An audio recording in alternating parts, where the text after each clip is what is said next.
let's listen to Professor Morandi giving an analysis from another perspective, not from the West, that's for sure. He just likes to kind of tell the truth about what's going on instead of spinning it.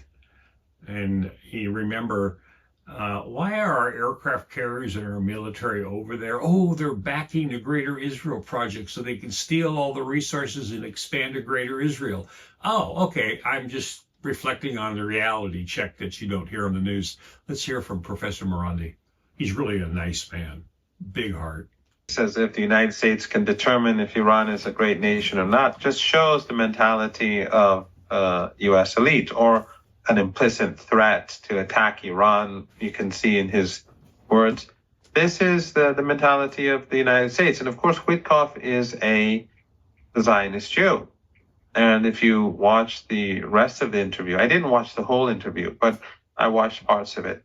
And for example, when he speaks about Hamas, he calls all of Iran's allies across the region terrorists. But he says that Jolani, who just carried out sectarian slaughter in Syria, he called him a different, he's a changed man. That, I think, says a lot about the situation inside the United States. Or Witkoff blames Hamas, but Hamas simply wants the implementation of the agreement that Witkoff was behind. He was the person who brought about the ceasefire the day before Trump was inaugurated. So the second phase of the ceasefire has not been implemented. What was not being implemented. And is not. The whole thing has fallen apart now, but until the Israelis carried out this new wave of slaughter, the Israeli regime was not implementing the second phase. It was not implementing the first phase. It was not allowing mobile homes to get into, or tents to get into Gaza, or heavy equipment so that they could remove the rubble. They weren't allowing all sorts of supplies to get into Gaza, despite the fact that it was a part of the ceasefire agreement. But what does Witkoff do? Witkoff goes and blames Hamas for not accepting his change to the agreement.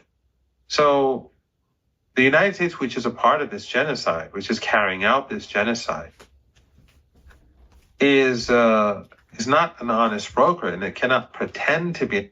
Let's take Secretary Defense.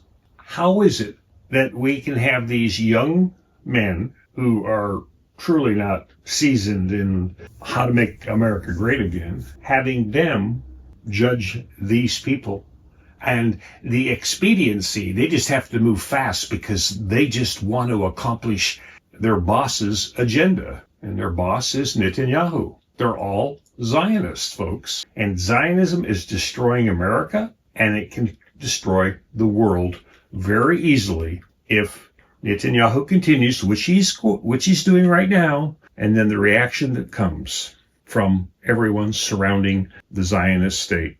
This is the Conscious Hour.